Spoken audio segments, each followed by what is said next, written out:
Reyner Banham was one of the first visiting architectural dignitaries who came to SCI-Arc in 1972 when we first opened our doors. He went back to London and wrote in Architectural Review that the new school, which is what we were called in those days, has a big shed and everybody's envious. Remember that, Peter? And then the next visit was about 1976, and he came and we had a very elegant kind of piece of equipment, an adapted windmill carrier that Adi Ladi had fixed to carry the windmill up to the Habitat conference in Vancouver. And Reyner Banham sat on that in a director's chair and delivered this very serious kind of scholarly lecture. And so here we are, honored again by his presence. We're doubly honored. And it's always a pleasure to have him here, and we're glad that he could take time off from his duties at the University of California at Santa Cruz, where he's heading up the art history department. Last night, having spoken of the development of the industrial building in America, tonight he'll be dealing with the European response. I'm delighted to introduce to you again, Reyner Banham.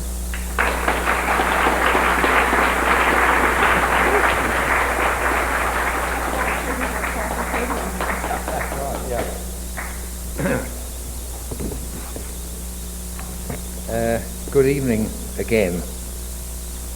Find my notes. Okay. This will be a totally different kind of lecture to last night, whereas last night I effectively reviewed the rise of a particular American building type, as Ray has just said, and now looking at the European response to it. Now, the man who effectively caused the European response to it, in fact, is Walter Gropius. And therefore, any attempt to understand what the Europeans thought they were doing, I'm not sure I fully understand what they were doing, even though I'm European myself. Any attempt to understand what the Europeans thought they were doing drives us back really to Walter Gropius's first exercises in the field of industrial architecture. So if we can have the first two slides on, please. I want to talk about the Fagus Factory. Do I just press the buttons and we get two slides? Do we? No, those are the second two slides. That's better. Good. So we go back to the Fagus Factory. The Fagus Factory is one of the crucial buildings in the history of modern architecture in Europe. In fact, it is commonly described, say, by such uncommon people as Peter Smithson, as the first truly modern building in Europe. This is an opinion in which Peter follows most of his and my elders and betters like Siegfried Gideon, Nicholas Pesner, Henry Russell Hitchcock and so on. It is the building on which the historians of that generation fixed as the point where modern architecture emerges on the European scene, because not only is it made of the magic materials steel and glass, that's a quote unquote, but at least one of those serious historians thought the structure was steel. Not only does it make the magic modern materials, but it marks a logical step forward from the work of Gropius's master, Peter Behrens. On the other screen you have the Fagus Factory, his first independent work of 1911 to 1914. You go back only 3 years to 1908. Peter Behrens' RAG turbine factory in Berlin, which is also a steel and glass structure. But whereas Gropius, for instance, exploits steel and glass to open up the corners of the building, the corners of the Turbinenfabrik are still in the older monumental manner. They are extremely handsome older monumental corners by an extremely practiced architect, totally convincing and satisfactory design, except in the eyes of a certain kind of, I suppose one have to say, progressivist architectural historian, who effectively sees everything as a step towards some kind of idealized glass box. Dare one use the phrase final solution for all architectural problems.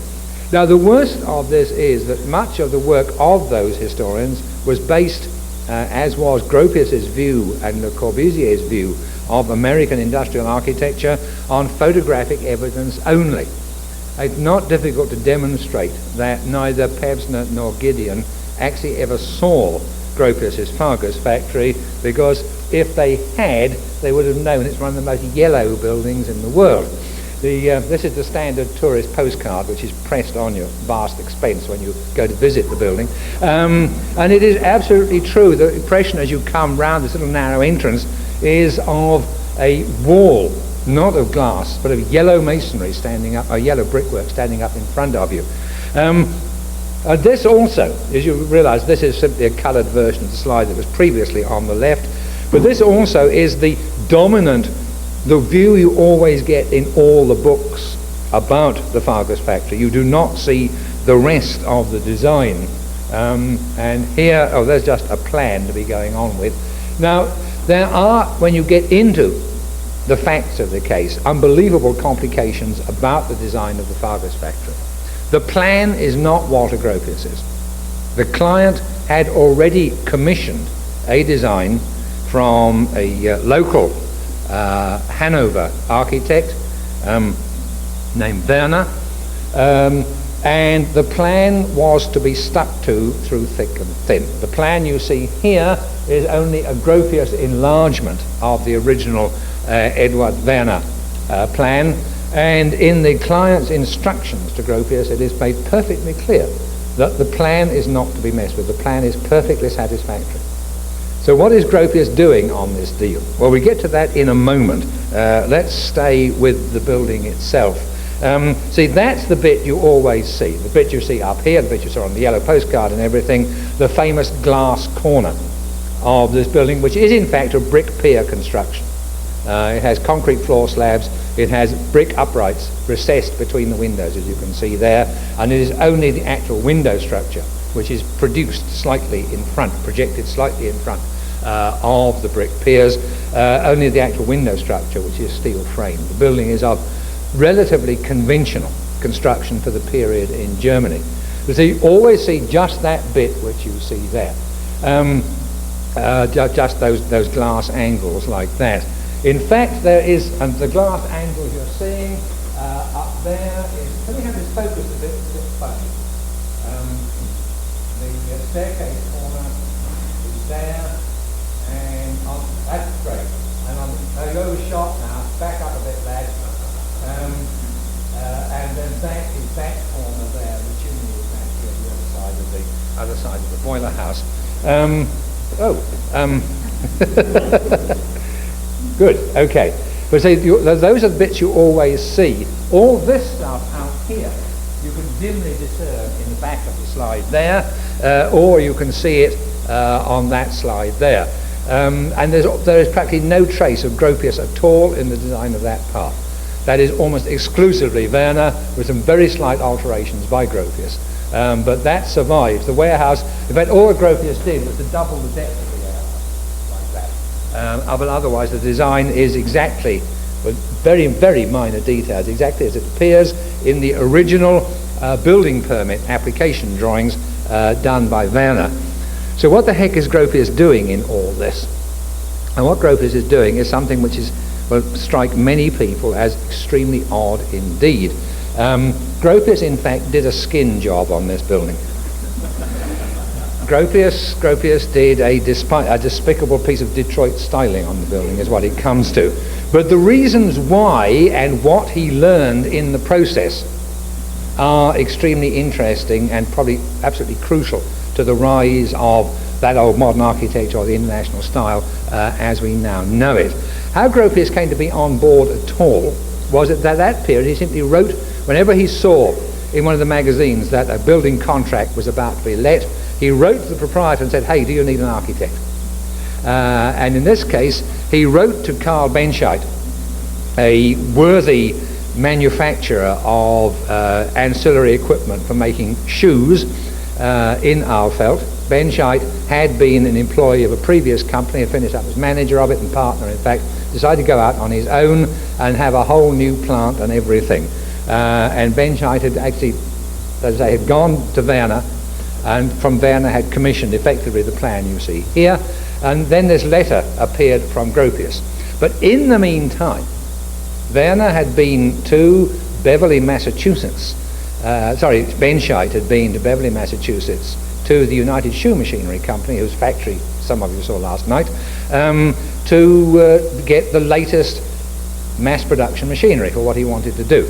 And he got on so well with United Shoe that they, in fact, in the end, put 800,000 marks rather, into a new company, not Karl Benscheidt und Sohn, which they had set out to be, but Fagus Werk Aufeld AG, Fagus being short for Fagus grandifolium, the beech tree from which the basic shoe last former is carved. I mean, the raw material of the business is beechwood.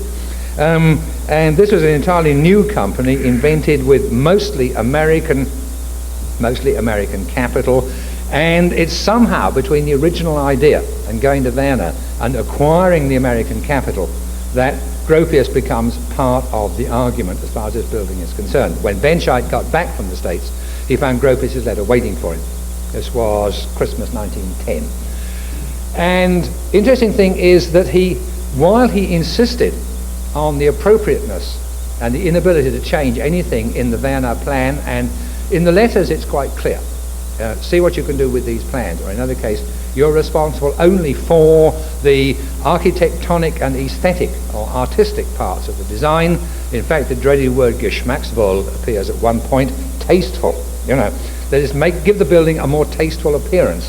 So you wonder what happened to Benscheidt while he was in the States, and why Werner's original project, which is not too bad, though boring, was suddenly unacceptable to him. And this, I think, will never be properly clear, except that in the States, Benscheidt would have seen a totally new kind of industrial building, the stuff I was talking about last night, the day-lit factories.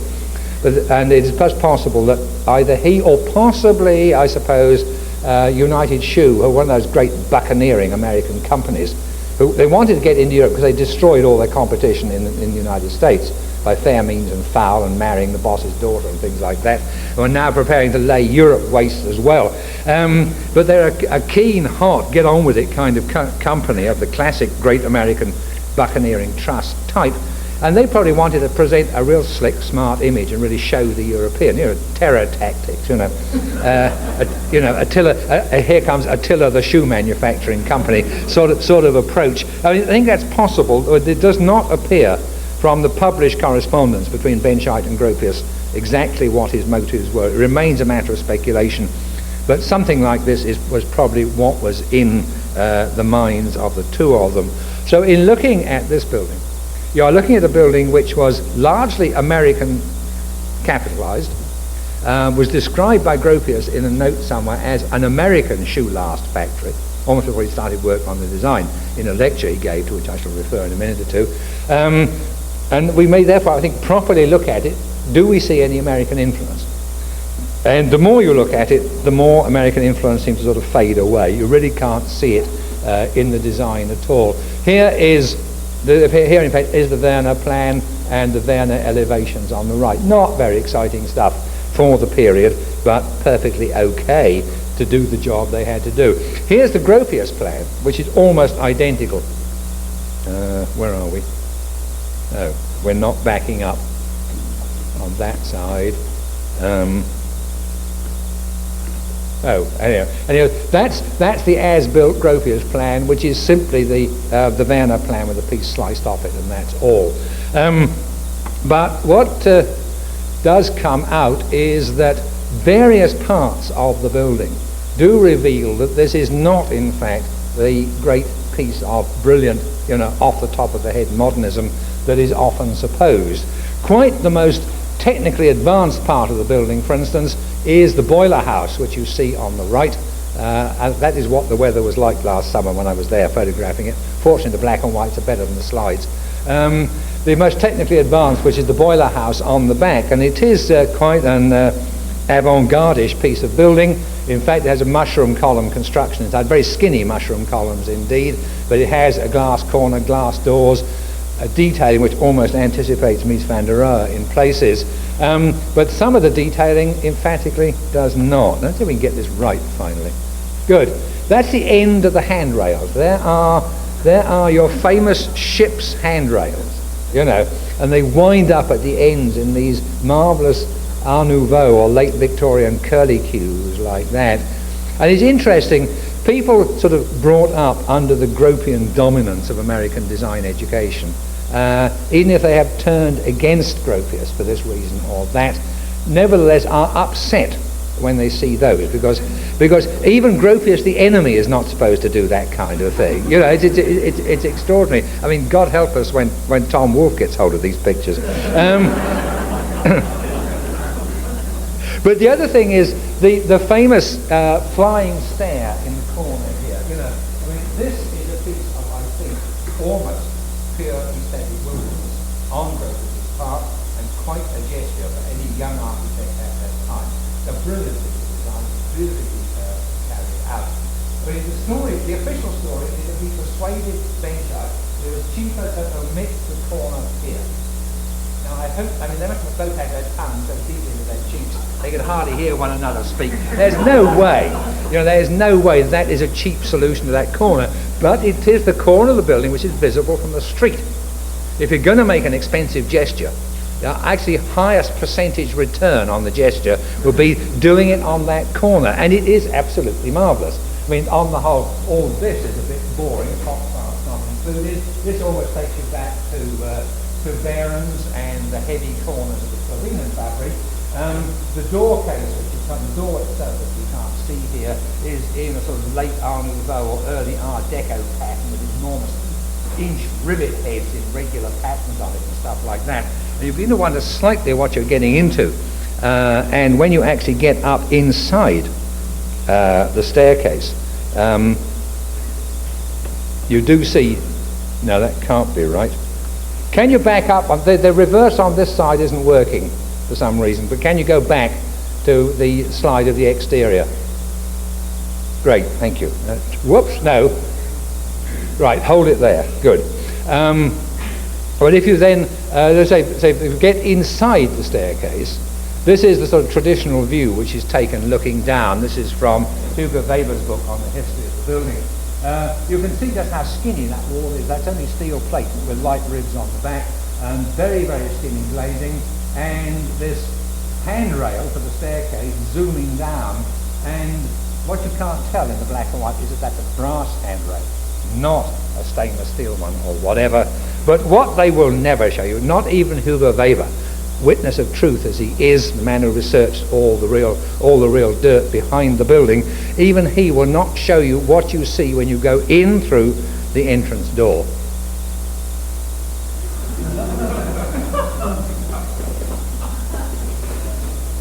Now, it is an absolutely reasonable thing for Gropius to have done at that time. His instructions were geschmackvoll, faithful. He is out of the younger, therefore unstable, people raised under the influence and under the image of adherence, someone who had already been touched with the latest developments in Austria. His affair with Alma Mahler had already begun, even though the great composer was still in the land of the living, as we discussed. But Gropius was hooked into all the hot stuff that was happening around the Benscheidt and so on. And this interior really is, there's really got to be Otto Wagner or someone like that. What you can't tell from this slide, one of Bannon's heroic handheld half-second exposure slides, is that this sort of quasi-Doric, it has big ribs instead of trig ribs, you see, this quasi-Doric interior decoration is actually done in strips of black glass pressed into stipple finished stucco on the wall. It's a real handicraft number, and extremely handsome and entirely consistent in itself. But you are fairly obviously, as I was talking about in connection with some of the American stuff around 1903, 1906 last night, you are looking at a building of transition. It's a design which is the Gropius parts are entirely consistent within themselves. They add up, they work, they're in a handsome building, an interesting building. Not, I think personally, having seen it, a great building, but a building of considerable quality, consistent in itself, which is neither modern nor the other thing. It is one of those, frozen moments of history or whatever, which sort of carries in between two movements or two styles, belongs to neither, and yet is in no sense a compromise. In nowhere is this design weak or hesitant or anything like that. It's an extremely competent piece of work for, in spite of its very peculiar background, for younger architects to produce at that time. Now, it was during this period that Gropius started to write about industrial architecture. He mentions to Benscheidt in a letter early in 1911 that he will give a lecture at the Folkwang Museum in Hagen on the subject of monumentale Kunst und Industriebau, that is to say monumental art and buildings for industry. The text of which survives, I think, there's a long and complicated piece of architectural historians' professional infighting here, which we will not go into.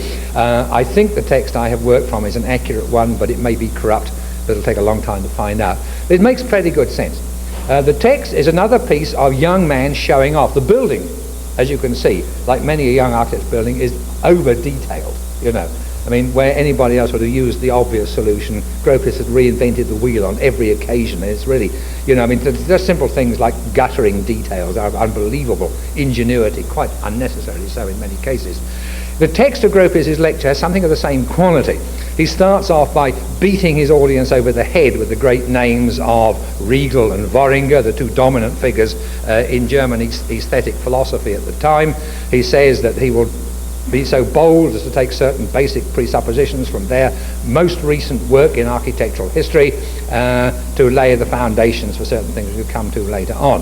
What comes out of this is fairly boring stuff, in fact, all about nature, the will, and all the usual German heavy. It's quite a nice capsule version of most of the things that are wrong with German aesthetics in the early years of the present century. But then he gets on to talking about industrial buildings and why industrial buildings should have higher aesthetic qualities, which, as he says, since even the least educated labourer among us has some aesthetic sensibility, that the workforce will respond to a more aesthetic or better designed environment, and it will help to contribute to a greater team spirit, a higher productivity and things like that, which is stuff that you can believe or not as you think fit, but it is what the period believed. In 1911 you could find exactly the same stuff in American architectural and engineering magazines, almost word for word the same argument. So generally speaking, to the effect that the accountant won't find any improved profit here, but for instance the company health officer will find a more cheerful and healthier workforce and things like that. And we may feel cynical about this in our post-structuro Marxist way nowadays, but nevertheless it was widely believed at the time, and Gropius is simply in line with good progressive liberal entrepreneurial thinking of the period. And he lectured a good deal to this effect in Germany at that time. Now, he also then went on, because he was doing this kind of stuff, he was asked to produce an article for the yearbook of the Deutsche Werkbund in 1913.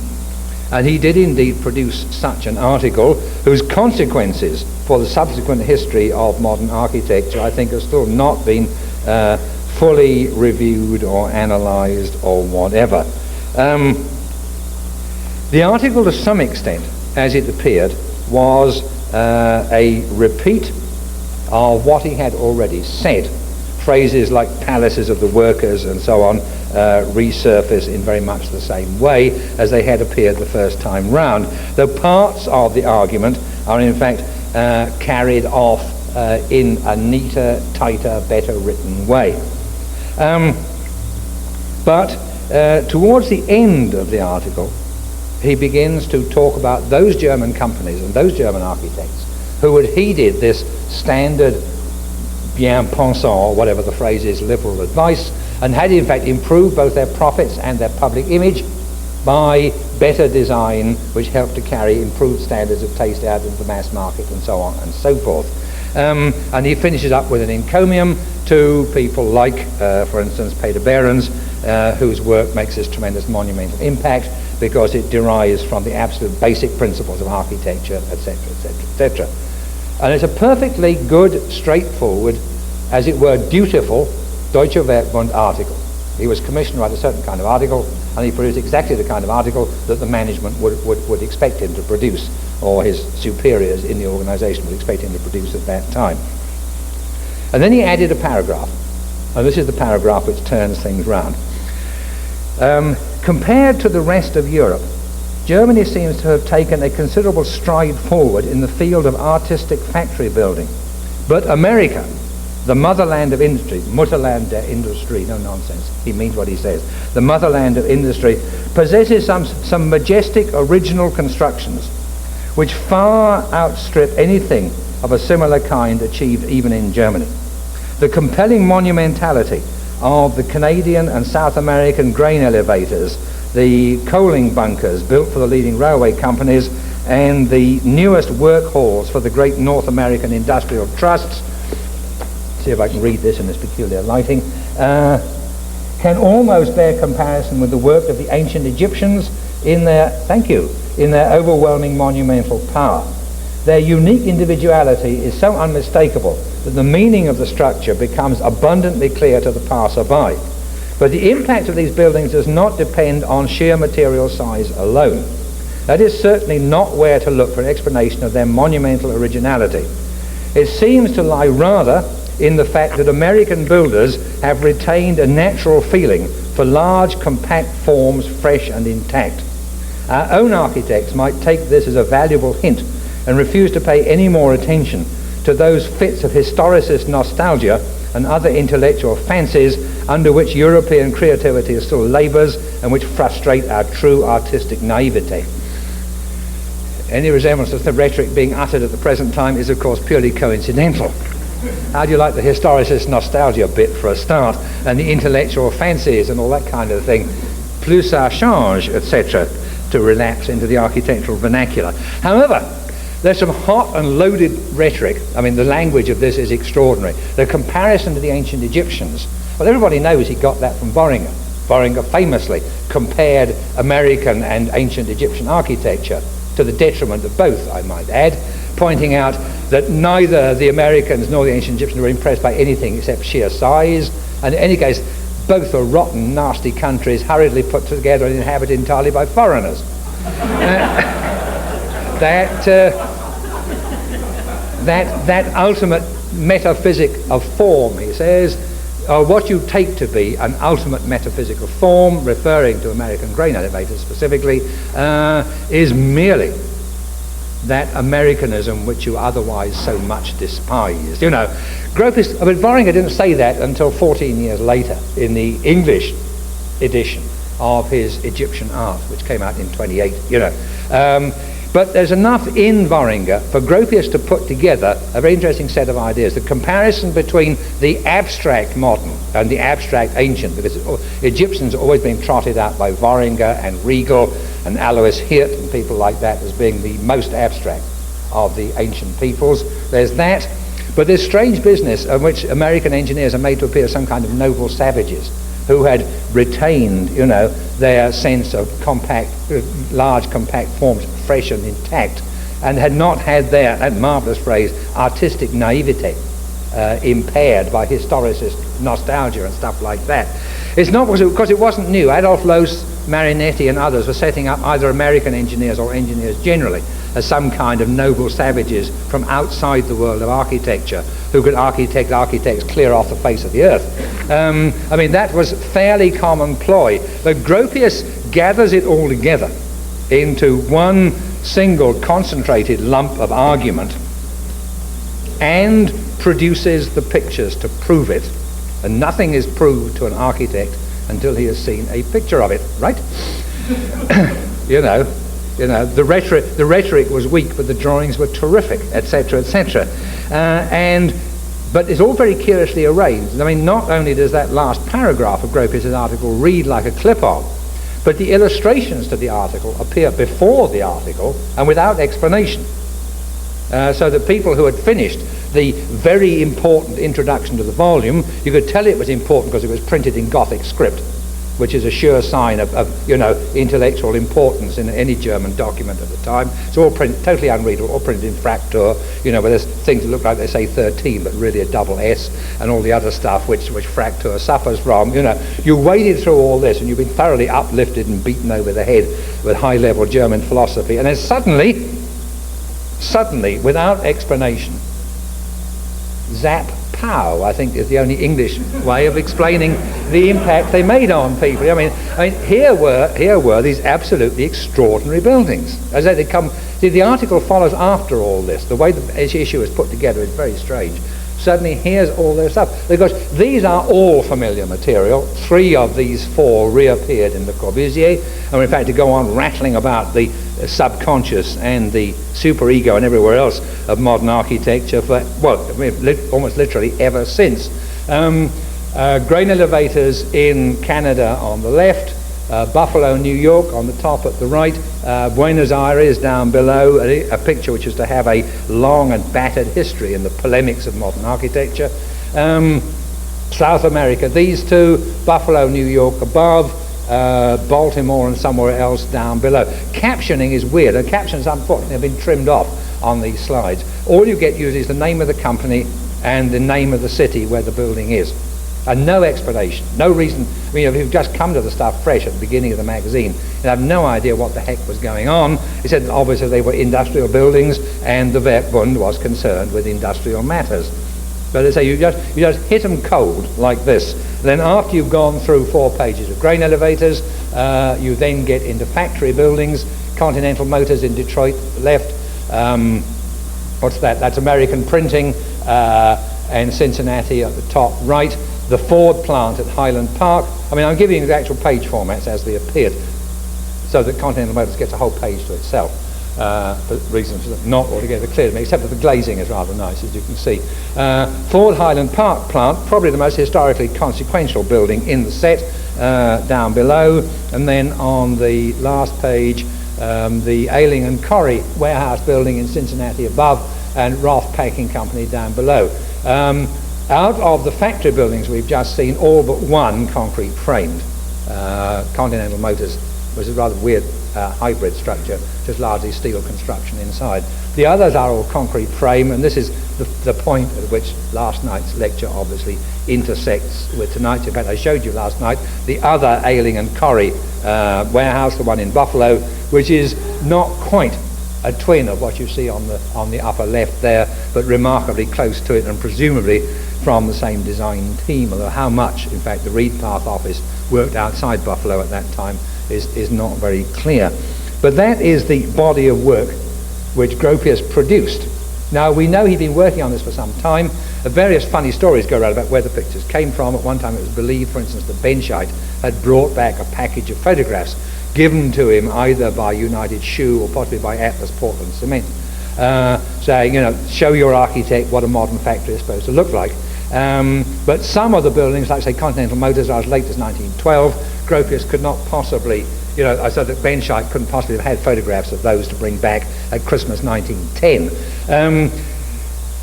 Gideon says, and Gideon wrote this at a time when he had Gropius's ear, that Gropius, and Gropius himself also sort of says it, but Gideon says that for a year he corresponded with people in America and Canada gathering the pictures, and that I think is probably more like it, that say in the run-up to producing the article from sometime in 1911 onwards, he started writing to sources which probably would include Atlas Portland Cement and so on, and the Albert Kahn office in Detroit, for pictures with which to illustrate the article.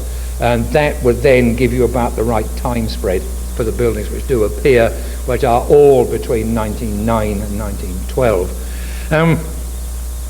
But to say the impact of these pictures after they had arrived is really extraordinary, because they just got to younger European architects at once. Erich Mendelsohn on the left here, Mario Chiattoni, the futurist, on the right. These are both drawings are from 1914, and I mean the Mendelsohn one you might possibly not know was a grain elevator if it had not been captioned, and if there were not 28 other drawings which are unmistakably of grain elevators. The one on the right, the Chiattoni, although it's supposed to be an apartment block, I mean it's the directness with which the forms are lifted from grain elevators. In fact, it's so obvious I missed it until one of my students in Buffalo pointed it out to me. You know, I mean it's so it reaches a certain level of depravity in the directness of the theft of the forms. You know, I mean even in the high period of typology and architecture in the last decade, you couldn't quite have got away with anything quite such a direct crib as that, I don't think. But I say, the impact is extraordinary. Now, the thing you have to remember is none of these people had seen the original buildings. Gropius was not in North America until 1928 after he quit the Bauhaus. Mendelssohn was in North America in 1924, and he paid his dues. He took photographs. Where are we? This is one of Mendelssohn's marvellous photographs of what was then still the Washburn-Crosby elevator in Buffalo, New York. And he paid his dues in 24. Corbu, of course, was not here until 1936. But Corbu was not averse to improving the record to suit his own requirements. Look at the bottom right-hand side of the right-hand picture. Whoops, sorry, no. So we had to back up on that one a moment, and then look at the original in Gropius. One wonders what. Now, I mean, this has been known for a long time, and in fact, Paul Turner made an issue of it in his book, The Education of Le Corbusier. You know, the gossip network has long known it. The point I want to make is, you know, what kind of desperate fix. No, listen a minute. Here's Corbu in 1919 propagandizing for a better view of what architecture is about. What desperate polemical fix was he in that he should need to use? He wrote to Gropius to ask for the pictures. That we know about that. That he should require to use the most powerful imagery available to a modernist in Europe at that time, and then have to tamper with it to make it even more effective, you know, to have the block maker take out every single bloody pediment off that, you know.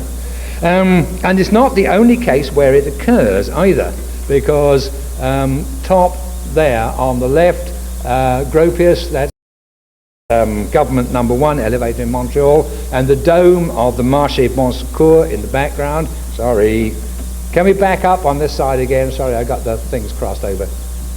Can we back up on the left, please? You see, there's the dome of the old Marché Bon Secours in the background there, but it has disappeared. It's not even part of the building. I mean, in the original buildings. Gropius was not in North America until 1928 after he quit the Bauhaus. Mendelssohn was in North America in 1924, and he paid his dues. He took photographs. Where are we? This is one of Mendelssohn's marvellous photographs of what was then still the Washburn-Crosby elevator in Buffalo, New York. And he paid his dues in 24. Corbu, of course, was not here until 1936. But Corbu was not averse to improving the record to suit his own requirements. Look at the bottom right-hand side of the right-hand picture. Whoops, sorry, no. So we had to back up on that one a moment, and then look at the original in Gropius. One wonders what. Now, I mean, this has been known for a long time, and in fact, Paul Turner made an issue of it in his book, The Education of Le Corbusier. You know, the gossip network has long known it.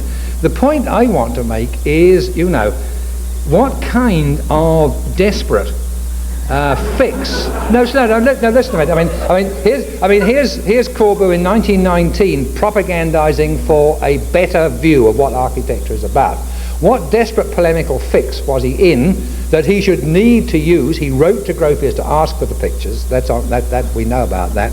That he should require to use the most powerful imagery available to a modernist in Europe at that time, and then have to tamper with it to make it even more effective, you know, to have the block maker take out every single bloody pediment off that, you know. And it's not the only case where it occurs either, because top there on the left, Gropius, that's the old government #1 elevator in Montreal, and the dome of the Marché Bon Secours in the background. Sorry. Can we back up on this side again? Sorry, I got the things crossed over. Can we back up on the left, please? You see, there's the up dome of the old Marché Bon Secours in the background there, but it has disappeared. It's not even part of the building. I mean, obviously Corbu wants to dissociate these things from any kind of past whatsoever, even a perfectly respectable past. However, one has to say that time and history have their revenges, because do it again. There is a photograph taken by me in Montreal about 10 years ago. There is the elevator, and there is the dome of the Marché Bon Secours. Real life has painted out the elevator, and that grand old neoclassical dome has survived. Well, now we all know it's easy to make cheap jokes at Le Corbusier's expense. Let's have some jokes at somebody else's expense. In this case, Vincent Scully. When Vincent Scully wanted a picture of a grain elevator in 1972 to compare with Frank Lloyd Wright's Larkin building, this is the left-hand screen there, not only did he use an old Europe, I mean, he could have stood on top of Mawson Stiles College with a telephoto lens. He could photograph the grain elevator himself, Not only does he use an old European illustration, but he uses Corbu's faked illustration. And he says it's in Buffalo, whereas we all know it was in Montreal. I mean, such is the mythic power of these images. They've completely taken over from reality.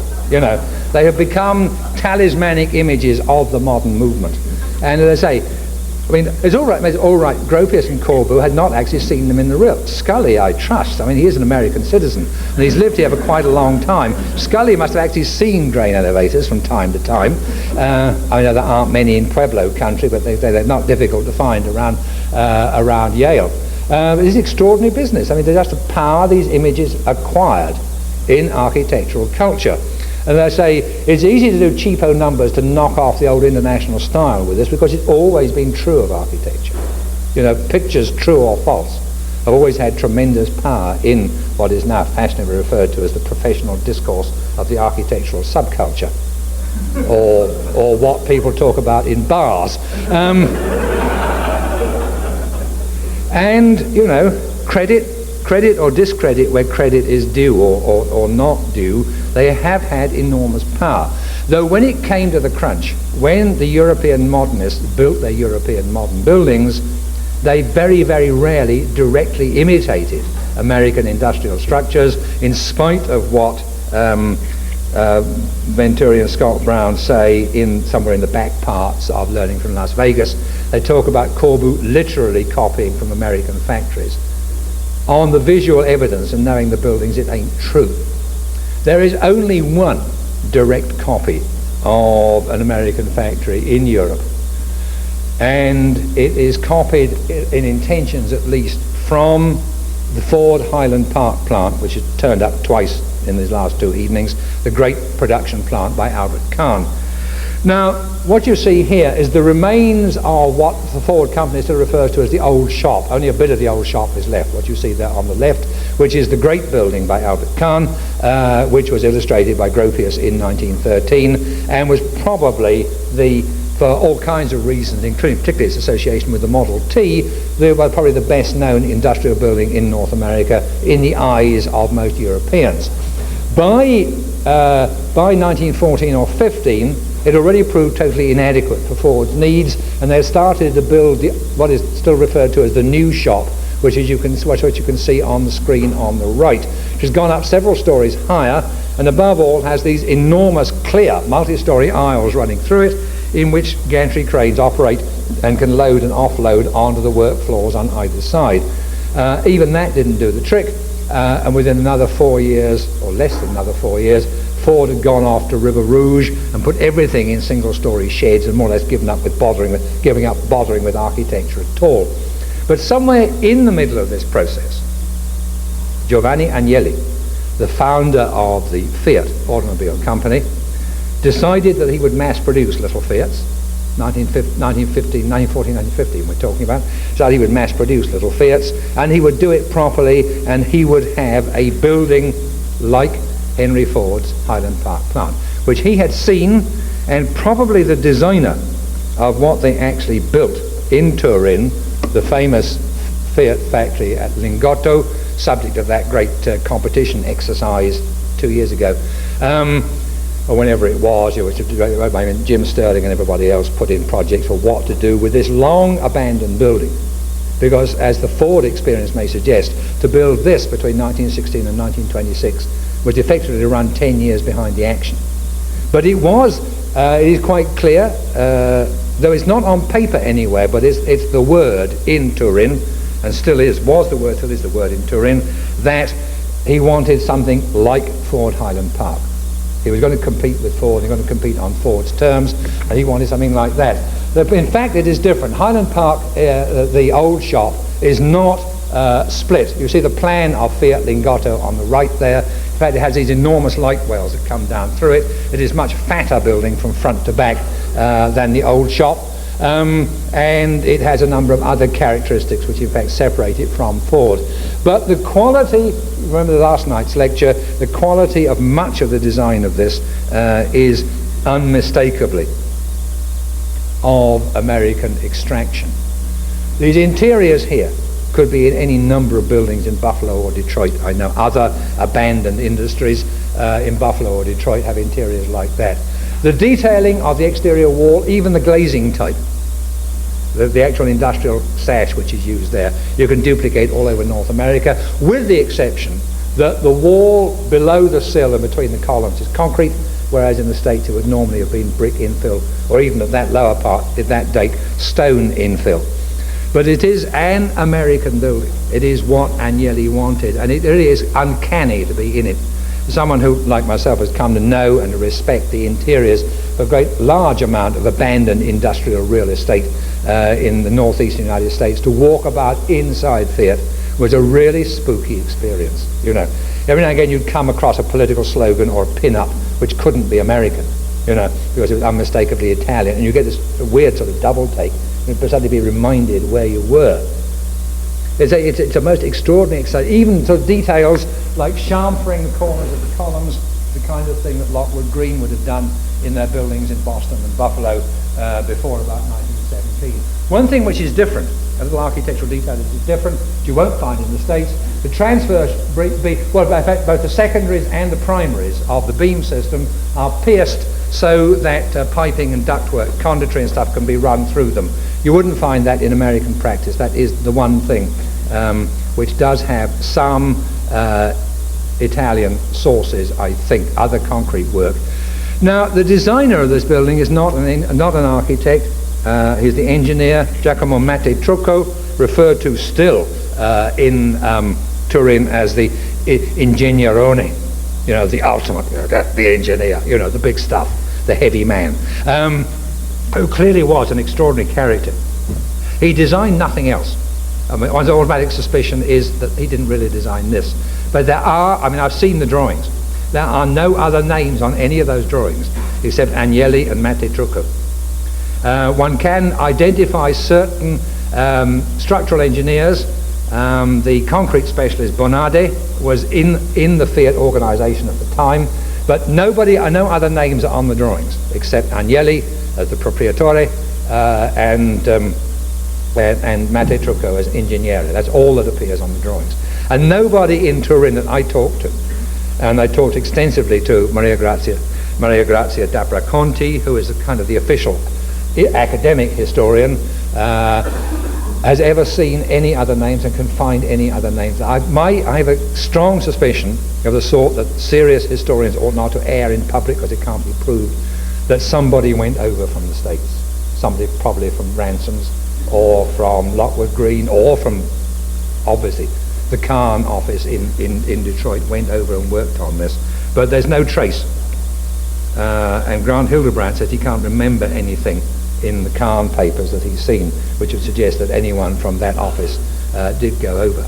They say it was an absolutely uncanny experience to walk about in this building and wonder where the hell you were. I mean, even things like the men's washrooms have an unmistakably American quality, even though it's not ideal standard. The porcelain there is not the regular ideal standard or whatever. So even the way they're laid out, spacing between the washing stalls and so on, is exactly what you get in a good, advanced, serious, liberal American plant of the same period. But of course, that is not what the modern movement remembers this building for. That is a bit of Ford for comparison on that side, by the way, but what the modern movement remembers the building for is this unbelievable extravaganza, the high-speed test track on the roof. Now, you know, no one in America would have been so crazy. I mean, roofs are difficult enough to maintain anyhow, without having lots of Fiats hurtling around them. Well, I'll talk about the hurtle problem in a moment, you know. I mean, you can see on the far side of the plant, where all those apartment blocks, there was a greenfield site on the other side of Via Nizza when this was built. Any normal American manufacturer who felt required to use anything except the public road for high-speed testing would in fact have built a dirt circuit over there or something like that. You know, in fact, real high-speed testing by Fiat was done on Via Nizza. There's plenty of good eyewitness accounts of stuff belting up and down there in the morning before the first streetcars came out. It was a fairly normal procedure. It's a marvellous, crazy, futurist idea, I mean, which could only be part of a European dream of what America was supposed to be like. You know, this is going beyond the American engineers as noble savages. This is now the American engineers as noble savages of the future. This famous sort of conversational trope about, you know, a step upwards and backwards has now become a step upwards, backwards, and forwards. But nevertheless, somehow in the new world of the future, which in Corbusier's view, American engineers would exterminate the boredoms of European architecture, this sort of thing might happen. And of course, Corbu lifted from this absolutely mercilessly. The track is a strange experience. I mean, firstly, for anyone like myself, who is primarily a history of the modern movement, to finally be up there for the first time in last summer, this was, you know. I choked up, I must admit. You know, it's a bit like finally getting to see the Sistine ceiling or something like that. You've been hearing about it all your life. You've known about it. You've known the extraordinary sort of esteem in which it was held. To actually be there was a very strange experience. To drive around it was an even weirder experience. I mean, being me, I wanted to ride around it on a bicycle, but Fiat weren't wearing that. We went round in a company car. High-speed test track, you cannot get round those banked bends at more than what, 50, 60 kph? You know, about 35 mph. I mean, this is top of the line Fiat Turbo limousine, whatever its serial number is, with good Pirelli rubber on the wheels, you know, and we're in a state of terminal body lurch like that, and all the rubber is shouting for help, you know, and we're doing 58 kph. It was an extraordinary experience, which is to do with, well, we come back to that in a moment. The great architectural experience in the building, in fact, is how you get up to the test track on the roof. Yeah, they really are something, you know. These ramps, which are the last part of the building to be designed, they didn't go in until 24, 25. They're the last part of the whole program. They suddenly realized it was crazy to put things capable of moving under their own power in elevators and drag them up and down inside the building. Because the building is designed in some weird kind of maniac condition. Ford's understanding of how you organize an industrial process is that you put raw materials in at the top at one end and Model Ts come out at the bottom at the other end. The Fiat version, if I press the right button, the Fiat version is to put raw materials in at the bottom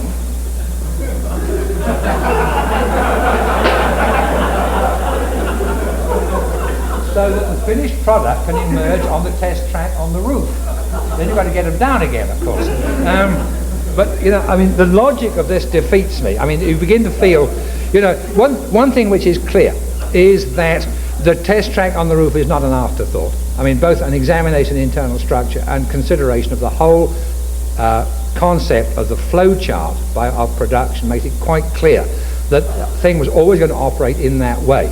Raw materials in at the bottom, finished automobile finally emerges on the test track at the top, then you have to think of some way of getting it down again.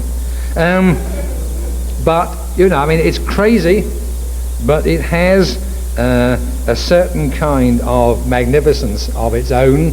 The track is an extraordinary experience to be up there. You know, and it is a beautiful shape. I mean, the fact that the geometry of the... It's not the bends themselves that are wrong. This is a true... isn't this a fantastic picture? You know, and this is of course what the weather in Turin looks like quite a lot of the year, except for the snow. But you know, only surely Italians would go out and make 4 sets of perfect tyre tracks in the snow for the photographer's benefit. You know, I mean, that's probably the greatest compliment anybody ever paid the building. You know, the actual embankments are mathematically correct. They are true paraboloids. They are paved in granite sets, let in diamond-wise to take up the three-dimensionality of the curve. It's a beautiful piece of real Italian craftsmanship, the actual surfacing of those bends. And they are correct. They're extremely steep. I mean, cowardly Banham came down on his bottom, don't worry. They're about 37 degrees. You can't walk it, unless you are an Italian who knows the circuit very well. You don't even try to walk. I sat down and slid, But the actual, those are correct, but the actual transitions on and off are crazy. And I can see excuses for why this should be, but there's no need for them to be so. What in fact sets the car up wrong at the bend is that you come from the flat onto the curve, and there are 2 distinct hiccups because we've got this transitional ramp in between. And just about on the joining stream there is a fold in the surface, you can see. The car lurches over that, and it's set up wrong for what follows immediately after. Now, the correct geometry of paraboloid transitions was widely known. Every 6-day bicycle racetrack had them. Most of the board automobile speedways right here in Santa Monica had them. All the geometry had been worked out around 1900 by, I've forgotten what the man's name is. He'd been an engineer on the Southern Pacific, who had worked out the correct bankings and transitions for the railroads. And that technology, which had been reduced almost to cookbook formulae, comes over into racetrack design around 1910. All that stuff was known, and anybody in Turin would have seen 6-day bicycle racing and would have known what the correct transitions should be like. The reason I think why it didn't happen, it would have been murder to make that fit up with the structure underneath, is what it comes to. Really, all that you can have, remember you've got a regular rectangular grid structure underneath. The primaries and secondaries are all at right angles to one another. You can just about bend that system up like that, but you can't complicate it much more. And I think that's the real reason. You can see the underside of the transitions. The ceiling bends up and the beams are going to go up at an angle. The problem was that quite simply that given the structural system, there was in fact no other way of doing it.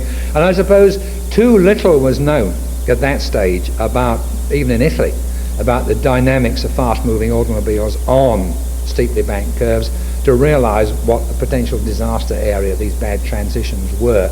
But it is still, I say, it's a great moment to be up there and to think that of all the other people who've stood there.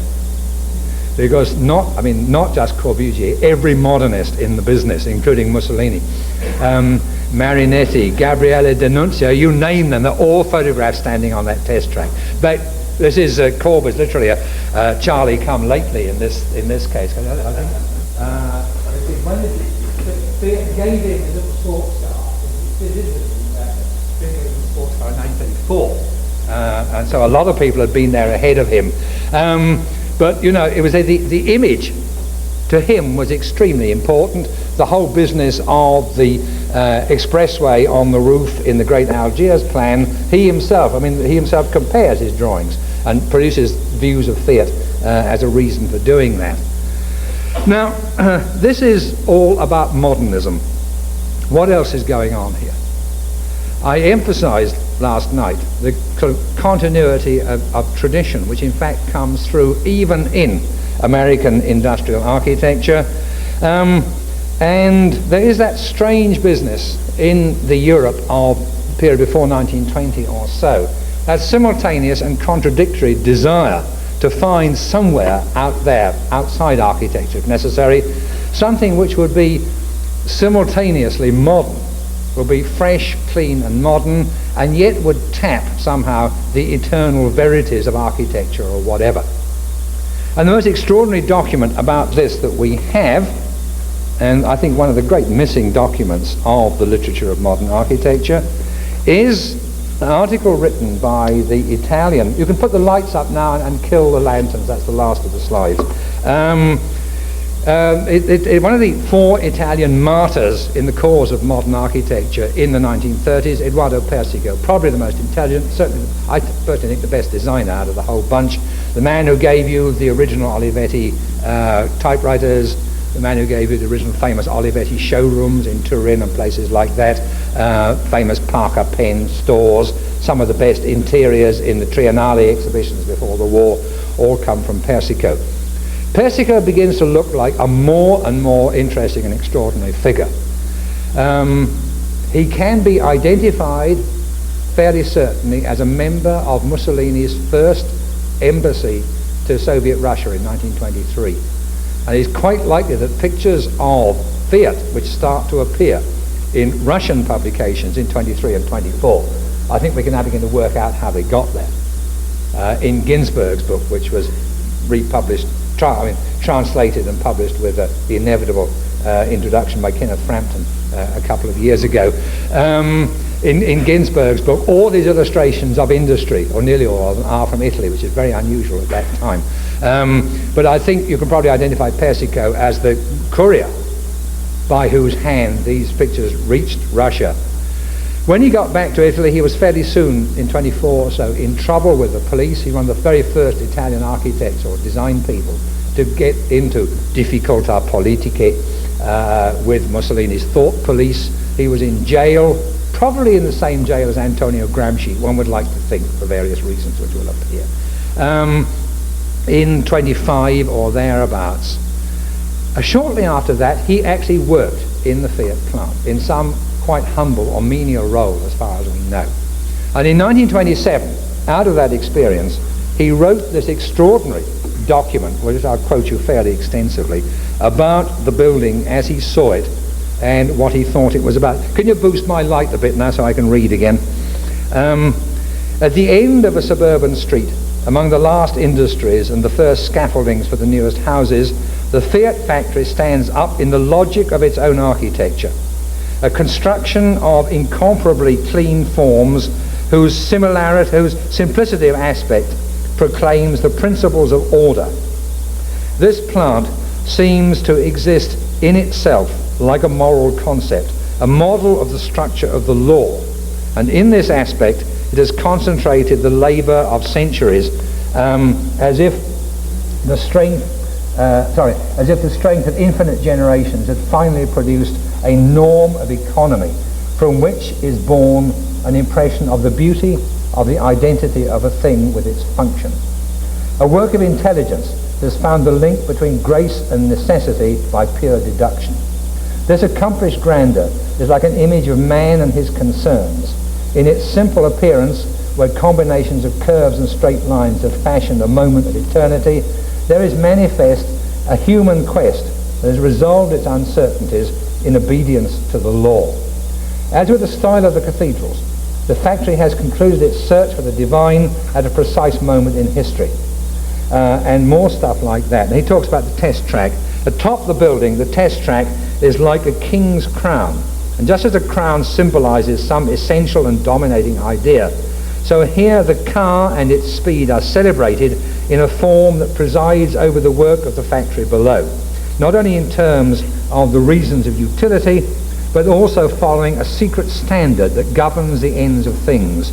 A mysterious logic of harmony, which the architect has obeyed intuitively as a sign of authority, has elevated this test track to the pinnacle of a work of man, much as the authority of the crown on the brow of a king transcends the merely human face below and weighs upon it with the force of a dominant rule.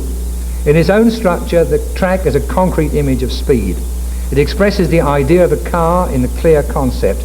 Nothing may stand still here. From the crests of the parabolas that define the curves, it derives an ideal line that crosses the grids of the structure to regain its origin, where it resumes again its rise and fall to infinity. On this track, nothing can deny the car without developing a different line, creating an alternative order and abolishing the laws. As if to the principle of authority, everything refers itself to this uplifted place, and to it ascend the working elements as they are integrated into their machines. Like individuals, the components gather together from everywhere, and where the crown sits, they are united and combined in a single fact, in a single idea, which is unity. On the roof of Fiat, as in a speck of consciousness hovering above the abyss of liberty, man may scrutinize the laws. On this track, elevated as it were above every country, the Prince of Denmark might pace, as in his castle of Elsinore, and thence, elevated above time as well, interrogate his destiny. Heavy stuff, as you can see. Then there's a long piece about the ramps leading up to it, and about the unity and sort of sense of purpose of the whole thing. And then he starts to talk about the actual workforce. He puts himself as one of the thousands of people who went to Fiat every day into the picture, not personally, but with that sense of an inside witness. At morning, dominated by the stare of these great glass eyes that had the impassivity of justice, the workers wait under the hollow cyclopean walls. They do not speak. They do not move as they would in other human assemblies. They wait. All things are already in order. Nothing can be changed. Everything obeys an order which is not the expression of human will, but of a wisdom submissive to the laws. They await the laws. They are a people still confused without order, an image of humanity without rules. These seem to be the principles of history and all things possible. Order and disorder, sin and obedience. They have more need of order than of bread. In the forecourt, they look like the crowds at ancient theatres. The high wall reinforces the impression, almost like the Colosseum. As in some ancient play, these people seem to await a catastrophe. That is what follows the strophe, which is the word of God, the command of justice. Order in every form prevails always in this scene, where everything must obey the laws. Revolution in some yet distant day has not yet broken the circle of command. Everyone has returned to his function, his post, as yesterday and as tomorrow. And when the closing hooter blows, they all come forth again like vast battalions that follow a banner. They are led by an invisible banner on which are written inexorable words that men may forget at times, but which the will of God has written on the conscience of the people, the true flock of the law. It is an ancient order of obedience. At night, seen from the train, Lingotto shines with the light of lamps and the reflections of the forges. It looks like an enormous castle where all the light of the world is stored, a rock of fire tunneled by 1,000,000 gnomes. And if it should happen you are passing under the walls at evening, as evening falls and the soul is weighed down with the insuperable melancholy of the Nordic twilight, perhaps you will see the broad shades of the lamps that are still lit as so many giant medusas floating in an immense aquarium. And you will salute Fiat as an undeniable sign placed in your way to teach you to subdue your egoism and to live in good order. Now it sounds like Mussolini, here we come. And yet it cannot be. I mean, this man is one of the truest and most suffering radicals of Italy at that period. And the whole quality of this text clearly puzzles and bothers most Italian historians. Benevolo, Tafuri, Giulio Veronese tend to refer it back to Persico's Catholic childhood, which I think is undeniable. You know, he did come from good Neapolitan, stern Catholic family, and he was taught law and obedience as a child, there's no doubt about that. I think it's only Cesare di Seta, who is also Neapolitan, and things are different down there, there's no doubt, who is also Neapolitan, who suggests that what we are actually talking about here is the Ordine Nuovo, the new order proposed from jail by the Marxist Antonio Gramsci. It does begin to make some kind of sense to me. Gramsci looked for a just society, a orderly society made up of equal human beings. And I think this is something that Persico learned. But what is interesting, that the building itself becomes a symbol of those kind of things, a symbol of an ancient order of obedience. Here is someone who does not even know that the building is essentially an imitation of an American structure. Someone who at that time had not read Corbu, had not read Gropius, anybody like that. And yet he feels that sense of an ancient and eternal order dominating everything you see there. And I think this curious document, for that reason, I think helps us to understand a little of what were the expectations that European modernists had in the 19-teens and the 1920s. What were they looking for, and how could the industrial architecture, the industrial buildings, not even architecture, of America satisfy that need? You have somehow to explain the tremendous impact made when Gropius published those photographs. All right, this document is several years later. Nevertheless, it echoes themes, it brings to the surface themes which have been there on and off throughout most of the previous 2 decades. And as I say, but it also adds to it this almost hallucinating quality of both eyewitness. I was there, I waited outside the gates at 7 o'clock in the morning. And also this identification of himself with the processes of the factory and of the structure with those processes. That identity of a thing with its function, and the blending of grace and necessity through pure intellect. You can either treat that as an old text for moderns, or I think that blending of grace and necessity through pure intellect, the identity of a thing and its function, seems to me to have something which still has quite a lot to do with architecture even now. Thank you very much.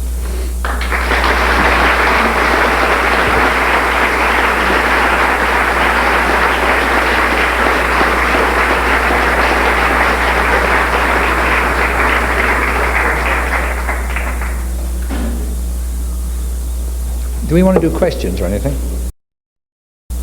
Question? Yeah. Where is the Persico text available? Only in Giulio Veronese's Tutte le opere di Edoardo Persico. Parts of it appear in Maria D'Apraconti's little book about Fiat Lingotto, which came out for the exhibition. This is my own translation. Never appeared in English as far as I know. What they call opposition books were at one time promising a complete translation of Persico into English, but like many things promised by Peter Eisenman, it never happened. It would be a worthwhile project. It's a very tricky text to translate. I mean, that bit at the end about the immense aquarium. The word in Italian is sterminato, without termination. It also means exterminated. And the temptations to go over the edge in translating are fairly high. I had to rein in on my rhetorical imagination quite a bit to try and get, allowing for the fact that Italian is a more rhetorical language than English, to try and get something like the pitch, but also this curiously sort of level and factual quality that the Persico has. You have to wait till my book comes out for the full translation. And I say it will be a worthy project for anyone who knows a foundation looking for something to translate. There's time, I think we had a lot more Persico available in English. He was a remarkably sensitive and interesting person, and the whole art world of Milan in the 30s would have been totally different without him. Because quite apart from his design activities, he was also one of the directors of the gallery Il Milione, which was the main outlet for avant-garde art effectively anti-fascist art in Milan in that period. Yeah.